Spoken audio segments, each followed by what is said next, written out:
آج میں خاص طور پہ ایک تو ابتسام کو، جو ماشاءاللہ ایک ہیرو ہے، کیونکہ میں نے جب اس کی فوٹیج دیکھی کہ ایک عام آدمی دیکھ رہا بندوق اس کے ہاتھ میں ہے اور اس کے باوجود وہ پکڑ رہا ہے، میں تو پہلے اس کو سلام کرنا چاہتا ہوں کہ ہمارے نوجوانوں میں اس طرح کا جذبہ ہے، یعنی ایسے ہمارے نوجوان ہیں جو کہ اپنی جان خطرے میں ڈال کے اور وہ بچانے کی کوشش کر رہے تھے، اور مجھے تو میں تو اس کو اب میں کیا کہوں گے، شکر ہے، میں تو اس کی والدہ کا بھی شکریہ ادا کیا کہ آپ نے ایسے اپنے بیٹے کو تربیت کی ہے۔ دوسرا جو سب سے بڑی ٹریجڈی تھی وہ معظم شہید کی تھی، اور وہ ہم سب سے دیکھی نہیں گئی وہ تصویریں کہ 3 بچے اس کے بیٹھے ہوئے ہیں اور باپ کو جگانے کی کوشش کر رہے ہیں کہ ہم انشاءاللہ پوری ذمہ داری ان بچوں کی ساری زندگی تک لیں گے۔ اب میں اپنی ساری قوم سے جو 2-3 آج باتیں کرنا چاہتا ہوں۔ پہلے تو یہ، اب ہماری مارچ رکے گی نہیں، ہماری حقیقی آزادی کی جو تحریک، جتنے لوگوں کو گولیاں لگیں، 12 یا 13 لوگوں کو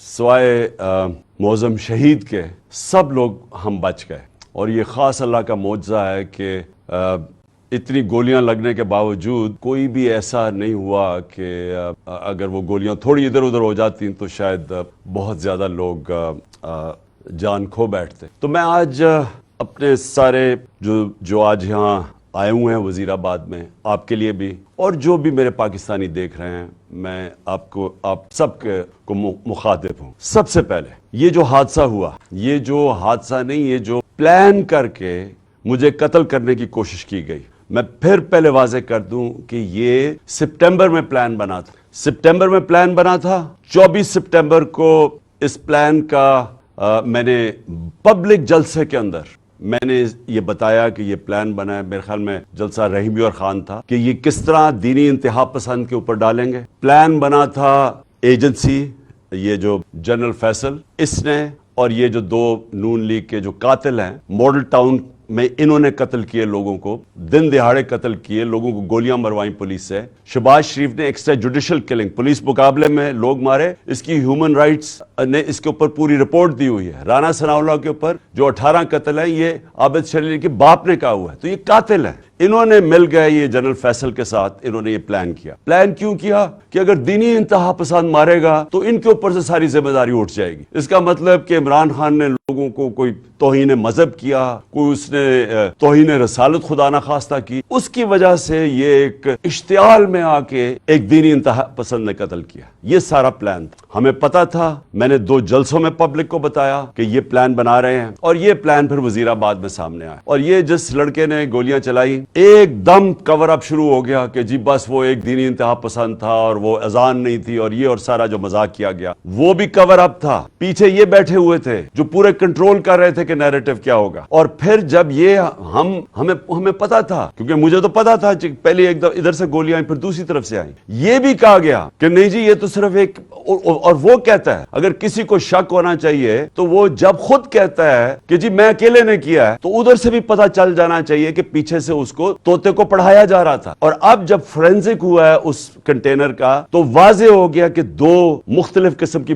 گولیاں استعمال ہوئی، یعنی 2 شوٹر تھے۔ تو جو سارا ان کا پلان بنا ہوا تھا کہ سلمان تاثیر کا قتل ہوا، دینی انتہا پسند نے کیا، وہ سارا وہ ختم ہو گیا۔ جنرل فیصل پہ ان کے اوپر نہیں کر سکتا، یہ جو پرائم منسٹر اور یہ جنہوں نے، میں پھر سے کہوں، ماڈل ٹاؤن میں دن دہاڑے لوگوں کو قتل کیا تھا، جن کی ایکسٹرا جوڈیشل کلنگ کی کہانیاں ہیں، اگر ان کے اوپر ہم نہیں کر سکتے تو فائدہ کیا؟ کیا وہ جو لڑکا، وہ جس نے اپنے بیان بدلے ہیں، اور کیا وہ لگتا تھا دینی انتہا پسند؟ اسے ذرا دیکھیں، کیا وہ اس کی بیک گراؤنڈ ہے، کیا وہ اتنا کوئی دینی آدمی لگتا تھا کہ وہ جا کے کسی کو گولی مار دے گا؟ اور اس کو جس طرح طوطے کی طرح پڑھایا گیا ہے، سبق پڑھائے گئے، اور پھر جیسے ہی پتا چلا، اور جو ہم نے تو اوپر سے ہمارے گولیاں گزری ہیں، کہ جیسے ہی واضح ہو گیا کہ دوسرا شوٹر تھا، اس کا مطلب یہ جو سارا پروگرام بنایا ہوا تھا سپٹمبر میں کہ دینی انتہا پسند عمران کو قتل کرے گا کیونکہ اس نے توہین کر دی، وہ سارا ختم ہو گیا۔ اور میں اس لیے سپریم کورٹ کے چیف جسٹس کو آج مخاطب کرنا چاہتا ہوں۔ دیکھیں سر، آپ کی بہت بڑی ذمہ داری ہے آج پاکستان پہ۔ قوم آپ کی طرف اب دیکھ رہی، قوم یہ دیکھ رہی ہے کہ پاکستان کا ex prime minister first information report اپنی درج نہیں کروا سکتا، جو اس کا حق ہے۔ انویسٹیگیشن ہو، اس کے بعد پتا چل جائے کہ کیا جی جو ٹھیک ہے یا نہیں. میں اپنے سارے جو مجھے پورا پتا ہے کہ یہ پلان کب سے بنا, کیسے بنا, وہ ویڈیو کس نے نکالی, کس ایجنسی نے وہ ویڈیو نکالی, کون سے ایجنسی کے ساتھ یہ جو وقار ستی ہے اس نے اس کو اٹھایا, پھر کس طرح وہ پی ٹی وی نے 4 دن چلائی. اب پی ٹی وی 4 دن اس طرح کی چلا رہا ہے ویڈیو اشتعال دینے کے لیے اور پلان کرنے کے لیے کہ جب یہ قتل کریں گے تو کہیں گے جی تو اس نے بڑی توہین کر دی مذہب کی. اور اس کے بعد یہ جو نون لیگ کی یہ جو وہ دونوں مریم دونوں جھوٹی, اور پھر یہ جو جاوید لطیف, انہوں نے جو پریس کانفرنس کرتے ہیں, میں تب سے لگا ہوا ہوں کہنے کہ ان کا پلان بنا ہوا تھا کچھ اور. ان کو کوئی دین سے تعلق نہیں ہے. چوروں کو دین سے تعلق نہیں ہوتا, چوروں کو صرف چوری بچانے سے تعلق ہوتا ہے. جب چور دین کی باتیں شروع کر دیں کہ جی دین سے توہین ہوگی تو پیچھے کوئی اور گیم تھی اور وہ واضح ہوگی کہ تھی. اور ان کے ساتھ مل گیا تھا یہ میجر جنرل فیصل اور اس کی ٹیم نے پوری طرح یہ سارا کچھ انہوں نے پلان کیا, سارا اسکرپٹ کے مطابق گیا. اور اللہ کا کرم ہے, زندگی موت جس کے ہاتھ میں ہے, وہ کہتا ہے کہ ایک پلان انسان بناتا ہے اور ایک میں بناتا ہوں, اس نے بچا لیا. اور میں چیف جسٹس چاہتا ہوں صاحب کہ آپ اس کے اوپر ایکشن لیں. قوم آپ کی طرف دیکھ رہی ہے. یہاں شہباز گل کے اوپر کسٹوڈیل ٹارچر ہوئی جب سے یہ فیصلہ آیا, اور وہ شہباز گل اس کا نام لیتا ہے, اس کے نیچے لوگوں نے کی, کچھ نہیں ہوا. یہاں اعظم سواتی سے جو کسٹوڈیل ٹارچر ہوئی, اس سے جو کیا, ساری دنیا میں بدنامی ہوئی پاکستان کی, کوئی سو موٹو ایکشن نہیں لیا گیا. اور جب اعظم سواتی کی وہ جو ویڈیو کے سیٹ نکلا, ایک یعنی ملک سوچتا ہے کہ ہم اس سے نیچے گر سکتے ہیں. میں چیف جسٹس صاحب پوچھتا ہوں, اس سے نیچے گر سکتی ہے قوم؟ ہماری تو ہے ہی اسلامک سوسائٹی. میں مغربی سوسائٹیز کو کے اندر سے جانتا ہوں, وہاں کوئی تصور نہیں کر سکتا کہ اس طرح کی ویڈیو نکال کے اور اس کی بیوی کو بھیجیں. تو ہم کتنا نیچے گر چکے ہیں. کب آپ اس ملک کا انصاف کا نظام ہمیں پروٹیکشن دے گا, ہماری حفاظت کرے گا؟ وہ کب وہ وقت آئے گا؟ اور یہ اگر گولی کامیاب ہو جاتی, یہ مجھے مار دیتے, تو مجھے بتائیں, ایک ہی تو جماعت ہے اس وقت ملک میں جو سب سے بڑی پبلک کے اندر ہے, فیڈرل پارٹی ہے, تو ان کا تو پلان یہ تھا کہ وہ تتر بتر ہو جائے. تو یہ تو دشمن چاہتے ہیں پاکستان کے. تو اس لیے میں نے ریکویسٹ بھی کی ہے کہ 4 چیزیں چیف جسٹس صاحب آپ کو دیکھنی پڑیں گی. میری ایف آئی آر, اور اب واضح ہو گیا کہ 2 شوٹر ہیں کیونکہ وہ فرینزکس میں نکلا ہے, تو اس کا مطلب کہ جو انہوں نے کہا تھا ایک ہی آدمی نے اور دینی انتہا پسند, وہ ختم ہو گئی بات. نمبر 2 اعظم سواتی, اس کے اوپر پوری تحقیقات ہوں. اور نمبر 3 جو ارشد شریف سے ہوا ہے, جو ویڈیو دکھائی گئی ہے ٹی وی پروگرام پہ کل, میرا پہلا سوال یہ ہے کہ ایک ٹی وی اینکر کے پاس کیسے ویڈیو آ گئی, جبکہ اس کی والدہ جو پوسٹ مارٹم کے ریزلٹس مانگ رہی ہیں ان کے پاس تو نہیں آئی, ٹی وی اینکر کے پاس کیسے آ گئی؟ اور میرا نمبر 2 سوال یہ ہے کہ کون اس کی تحقیقات کرے گا؟ کون اب کینیا سے کیوں نہیں انہوں نے کینیا فوری طور پہ لیٹر لکھا کینین اتھارٹیز کو,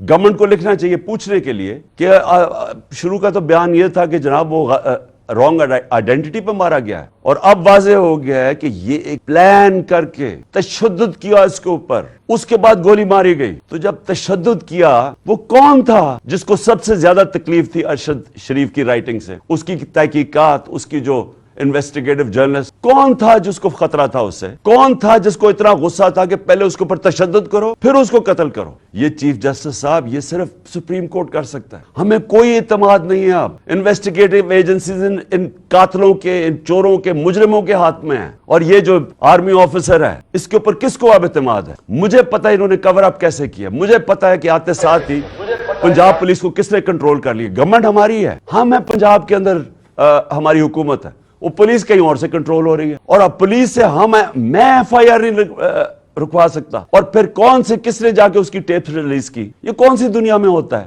ہم سر بنانا ریپبلک بننے جا رہے ہیں. بنانا ریپبلک کے اندر ادھر کوئی انصاف نہیں ہوتا, اس لیے وہ بنانا ریپبلک ہے. وہاں جنگل کا قانون ہوتا ہے, اور یہ جنگل کا قانون بننے جا رہا ہے. اور اس وقت یہ ملک کو بچانا ہے آپ نے. دیکھیں ملک اس وقت اداروں کے اندر, قوم جو ہے وہ اداروں کے اندر اعتماد کھو بیٹھی ہے, اس کو بحال کرنے کی ضرورت ہے. ملک اداروں کے بغیر نہیں چلتا, ادارے ملک کو چلاتے ہیں. مغرب میں اور ہمارے میں اور ڈیولپڈ ملک اور غریب ملکوں میں فرق ہی یہ ہے کہ ان کے ادارے مضبوط ہیں, کوئی قانون سے اوپر نہیں ہے. یہاں مذاق بنا ہوا ہے کہ جی ایک آپ نے آفیسر کے اوپر ہاتھ رکھ, جی ڈی جی آئی ساری فوج کو بدنام کر دیا. یہ اگر سوچ آ جائے جس معاشرے میں, مجھے بتائیں اس سے زیادہ تو دشمن اداروں کا اور ملک کا ہو ہی نہیں سکتا کہ جی ہمارے ادارے کا نام ہی نہ لیں. میں کہہ رہا ہوں کہ یہ پیچھے تھا فیصل, مجھے پتا اس نے سارا کروایا ہے, مجھے پتا اس نے ماسٹر مائنڈ کیا سب کچھ, کیونکہ میں 3.5 سال پرائم منسٹر تھا, میرے نیچے تھی ایجنسیز,